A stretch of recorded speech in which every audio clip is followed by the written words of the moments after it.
Yesterday, Sayadaw spoke about Kama Sakata Jnana, which is also called Kama Sakata Samadeti, the knowledge of Kama as one's own property, the knowledge of the right view of Kama as one's own property.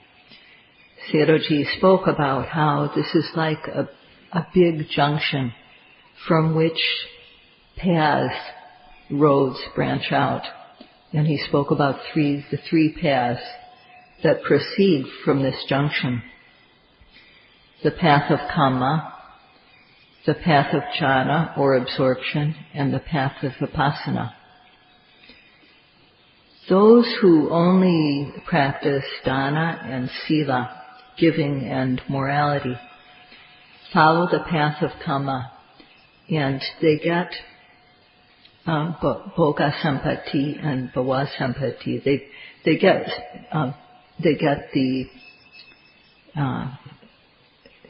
They gain material possessions through their dana.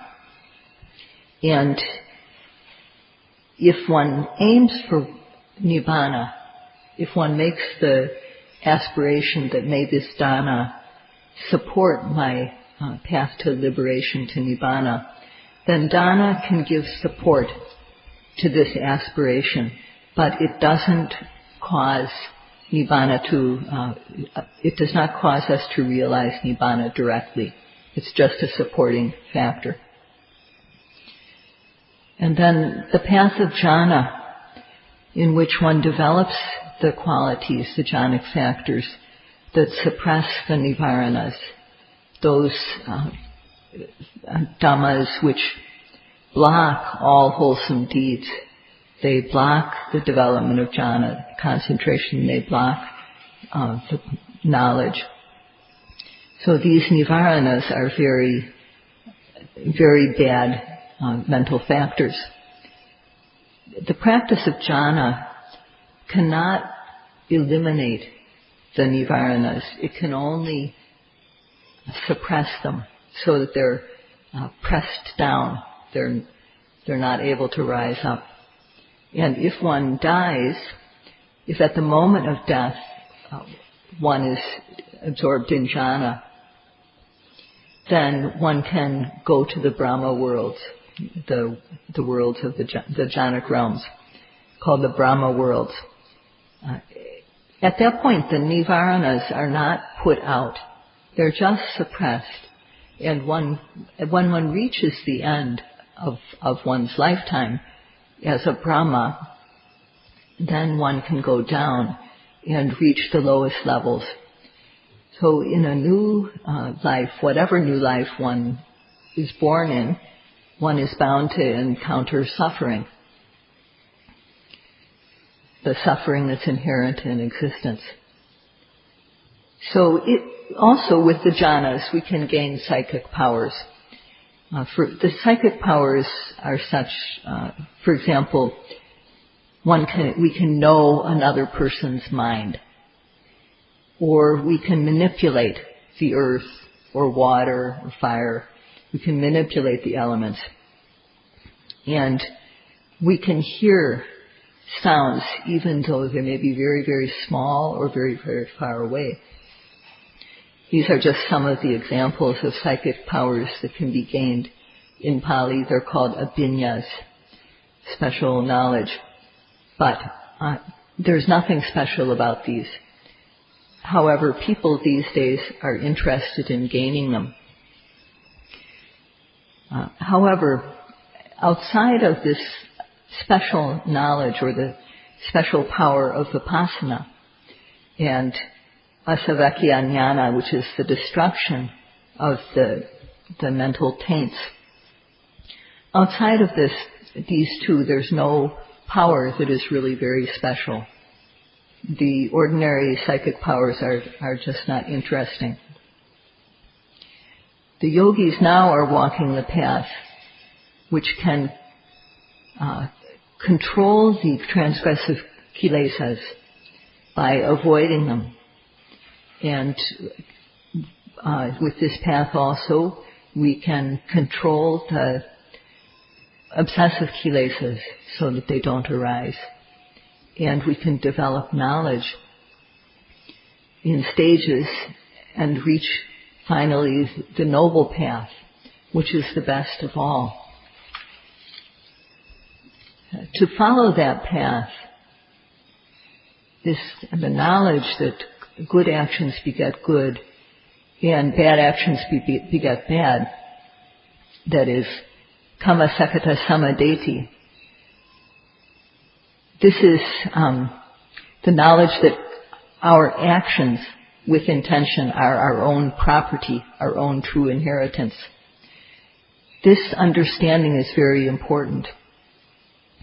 And from this understanding, this junction, among the three paths, the yogis are following the path, which can cut off the kilesas completely. Cut them off on a momentary basis and then cut them off completely when one follows the path. When we practice, the lights of sasana, the lights of the teachings, appear in stages. And some yogis here have already developed quite a lot of these lights. So tonight, Sayadaw would like to talk about how, once we make a base of this knowledge of karma as our own true property, how the lights of the sasana appear in stages. And he will discuss this in terms of theory and practice.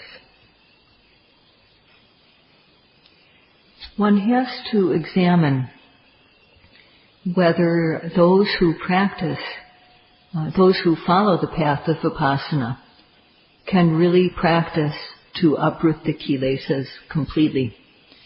So we have to examine ourselves in this respect. And there are 5 qualities of one who can become a noble person, that is, realize Nibbana. These are called Padaniyanga. That means, Padana means meditation practice, which one does bravely, without regard for life and limb. And Anga means factors. So these are the factors. If someone is going to gain Nibbana, realize Nibbana in this lifetime, if they're going to practice with complete bravery, these are the 5 qualities that are needed. The first is faith. One has to have faith. The second is health. The third is an honest, upright mind. The fourth is brave effort in the practice. And the fifth is that one must see how the mental and physical phenomena, now they arise and now they pass away. One has to reach the stage of knowledge where this is known. So, if a person has these 5 qualities, then if they continue to practice in this lifetime, they will definitely realize at least Sotapannahood in this very life. So we have to look at ourselves and see, do we have these factors? And in examining, what we need to examine are, do we have the first 4? Because if we have these first 4 qualities, the 5th quality will come about. So all we need to do at the moment is examine, do we have these 4 qualities, the first 4? So among these 5 qualities, the first is faith. And that, so what does this mean? Well, one may have faith in the special qualities of the Buddha. The Buddha has many special qualities, but if we understand just one, then that's enough for us to develop faith. And the quality that Sayadaw explained is the quality of arahang, or purity of mind. The Buddha had no in the Buddha's mind, there was no mental defilement. No raga arose. There's no anger, no defilement of the mind due to anger. The Buddha did not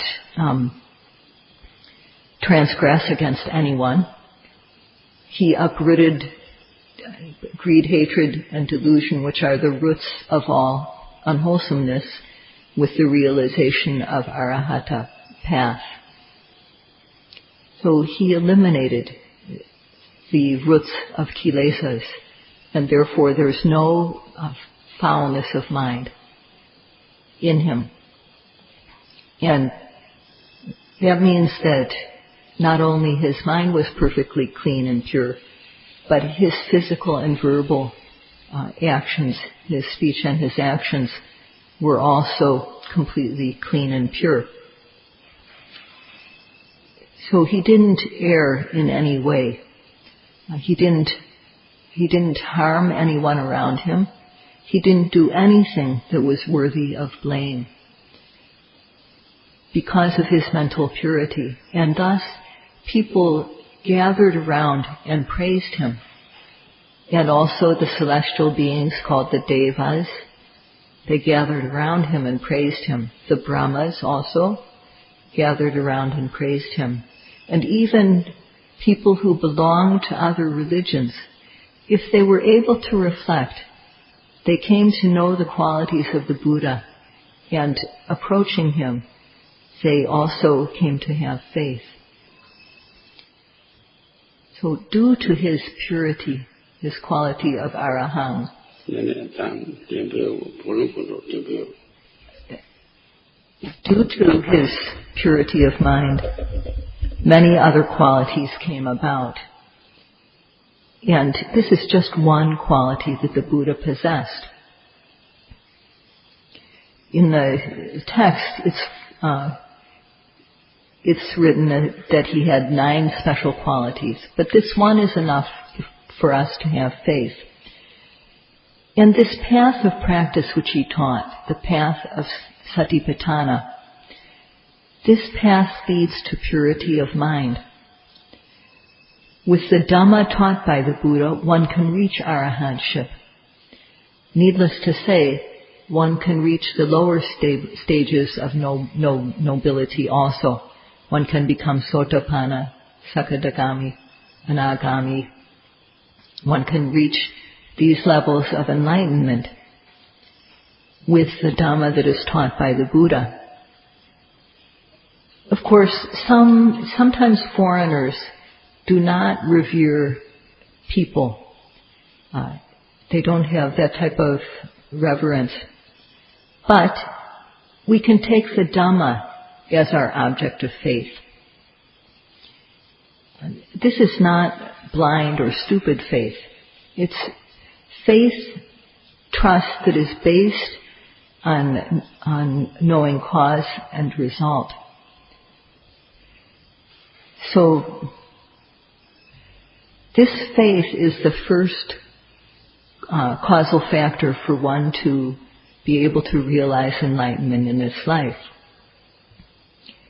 And Sayadaw believes that the yogis here have either faith in the Buddha or faith in the Dhamma, one of the two, if not both. And Sayadaw mentioned that the quality of the Dhamma is that the results are in agreement with the practice. When we put the teachings into practice, we get results that match the practice exactly. And for example, if we avoid doing bad deeds by observation of sila, then we get clean physical and verbal behavior as a result. So the practice and the result are in agreement with each other. The Dhamma was taught precisely by the Buddha. He didn't just guess when he taught it. He taught based on his knowledge.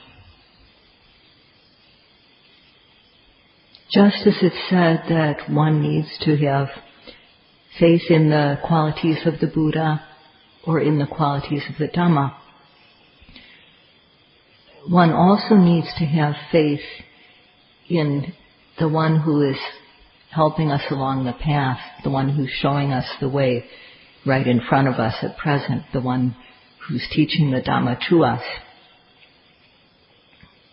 And although one may not be able to evaluate whether the person is able to show the Dhamma in terms of theory and practice, if when one practices the instructions, one gains benefits, then one can say, oh, this is true. This is a true path.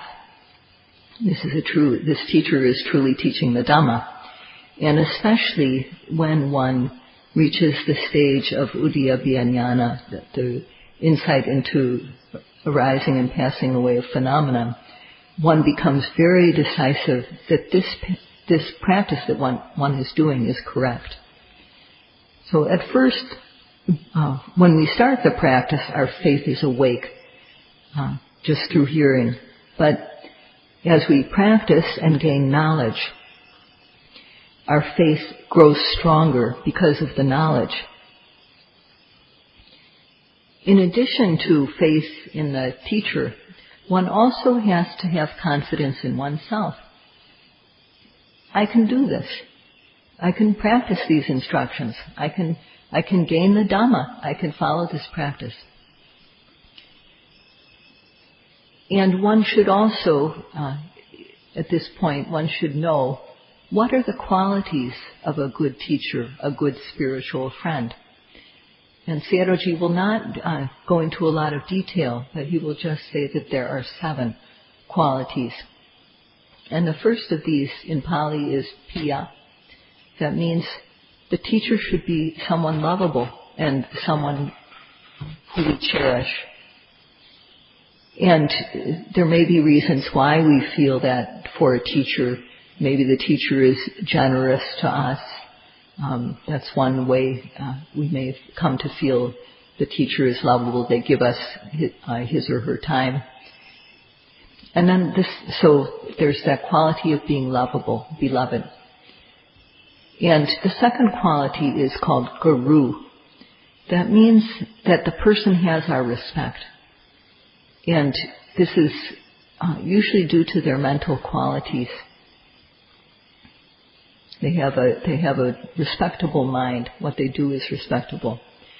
So if a person has these first 2 qualities of being both lovable and respectable, worthy of they generate this feeling in us, then that person will also be the object of the student's loving kindness and compassion.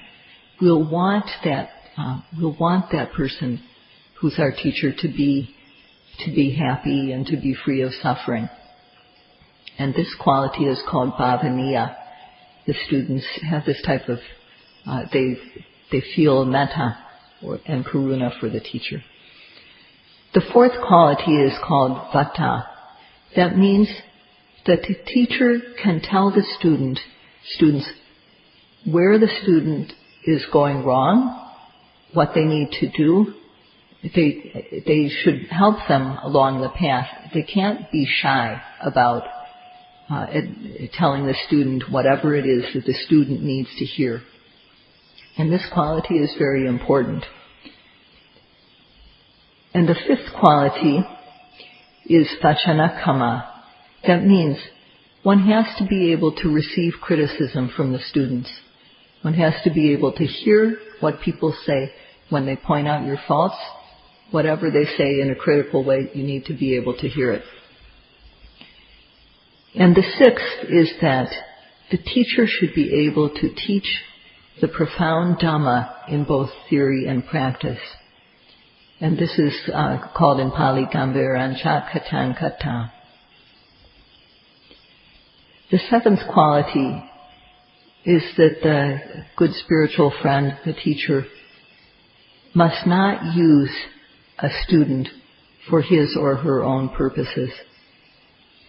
This is also extremely important.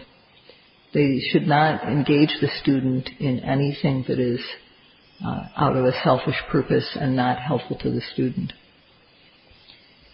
So these 7 qualities are what make up a good teacher or good spiritual friend, called in Pali Kalyana Metta. So one needs to have faith both in the person guiding us and in ourselves. So if we don't have faith in these two, in the person who's immediately in front of us helping us on the path, and in ourselves as we put the practice and teaching into practice, if we don't have faith, then we won't get results from the practice. The second factors needed to realize Nibbana in this life are health. The second factor is health. And of course, in this day and age, it's hard to find a person who's really healthy. So what we mean by this is that one needs to be healthy enough to eat regularly and to sleep regularly. If you can eat and sleep, then that's enough health to do the practice. And sometimes people who are ill, they even gain good health due to their practice while they do the practice. And this is because when the mind is pure, when the mind is pure and clean, the blood in the body that is generated by this clean mind, the blood becomes clean. It circulates well through the body. And this contributes to our health. Now outside, when we work, we go to work, we become tired. But here, when we do the practice, we generate energy. And it's like running a car in order to charge the battery. While we drive the car, the battery gets more energy. And then it's easy to turn the car on when we want to start it again. The car can keep on running. We can turn on the lights without running the car if we need to. So the Satipatthana practice is like that. When we practice, starting with effort, mindfulness, concentration, wisdom, mental energies enter our mind stream and are developed in an amazing way. And due to these mental energies, our health can become firm through the practice. When we have a car, we shouldn't leave it without running it for a long time. When we leave a machine or of some sort out of operation for a time, if we don't use it regularly, then it's not good for the machine. We should use it regularly. And with a car, we should charge the car battery regularly by driving the car regularly. And only then will our battery be nicely charged all the time. If we don't run the battery regularly, then the charge that it has gradually diminishes and we don't get as good performance from the battery. It can be hard to start the car sometimes. Just the same way, the yogis should not take breaks. And Sayadaw has noticed that some yogis, when they go from one place to another, they look about. They don't behave like yogis. They look around them, this and that. They're interested in something or other. And of course, when one gets back to the meditation hall, one may be able to sit down and practice to some extent. But the noting is not effective when one doesn't practice continuously. So the yogis should, just like we need to charge our car battery regularly by running the car regularly, the yogis also need to keep their practice going continuously. One has to apply effort, virya, all the time we're awake. And through the application of virya, the energies of sati, samadhi, panya mindfulness, concentration, and wisdom can enter our mind and develop. The third quality that a yogi needs to have is honesty. One shouldn't be deceitful. One should be upright. And being honest and upright means that there's two parts to it. One is that if you have a fault, then you should be able to admit it. And the second part is that you shouldn't pretend to have a quality that you don't.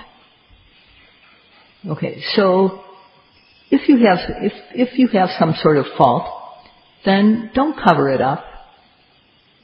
When you're going about the practice, don't cover it up. And also, don't pretend about yourself in an effort to make others respect you. So, the instructions say to observe every arising object, beginning with the rising and the falling. When the rising arises, can you note it or not? Okay, so if you can note it, then what do you know? A yogi needs to be able to speak openly and frankly about what they experience. If they can note it, they should say what they know. If they can't note it, they should say what happened. And one who, especially a yogi who says they saw this or they saw that when they actually didn't, that type of yogi is extremely hard to fix. It's hard for the meditation teacher to help a yogi like that. A yogi who is frank, honest, and open about their practice is loved by the teacher. And yogis who don't pretend about themselves are honest. The fourth quality needed is effort without regard for life and limb. One needs to make effort in the practice without worrying about, I'm going to get sick and die, these types of things. One can't have this type of regard when one applies the practice. One should also one has to understand that we can get great benefits for our life through this practice. So we just have to be wholehearted about doing the practice and give up self-consideration. Just make applying the practice our goal. One needs to be a true yogi, and that means one needs to possess the initial effort needed to start the practice. Encountering difficulty, one needs to step up effort to overcome the difficulty. And third, progressive effort that rises in stages till we finally reach the goal. If one is a true yogi, if one possesses effort, then the benefit that one gets is a clean mind. And gaining that clean mind, one will come to see the distinction between nama and rupa. One will discern the mental and physical phenomena. This is the first light of sasana, the first light of the teaching. And continuing, one will see how mental and physical phenomena are related as cause and effect. Nothing occurs without a cause. Due to this cause, that results. So, this is the second light of sasana. If one continues one's practice from that point, one will see how these mental and physical phenomena, which arise due to causes, pass away. They arise and pass away quickly. And at that stage, one will experience things like lights within oneself and other special phenomena. And from that point, one will really proceed with momentum in the practice and go through stages, develop knowledge in stages, until one goes from observing the continual stream of nama and rupa, mental and physical phenomena, that is called pavata, to apavata, that which does not arise and pass away. If one sees the fast arising and passing away of mental and physical phenomena, continuing the practice, one is sure to realize Nibbana in this very life. So tomorrow, Sayadaw would like to talk about how, beginning with this knowledge of kama sakata samaditi, the understanding of kama, due to application of effort, with possession of faith, health, honesty, and effort, how the lights of the sasana, the lights of the teaching appear. Today, that's all for today. Sadhu, sadhu, sadhu, sadhu, sadhu, sadhu.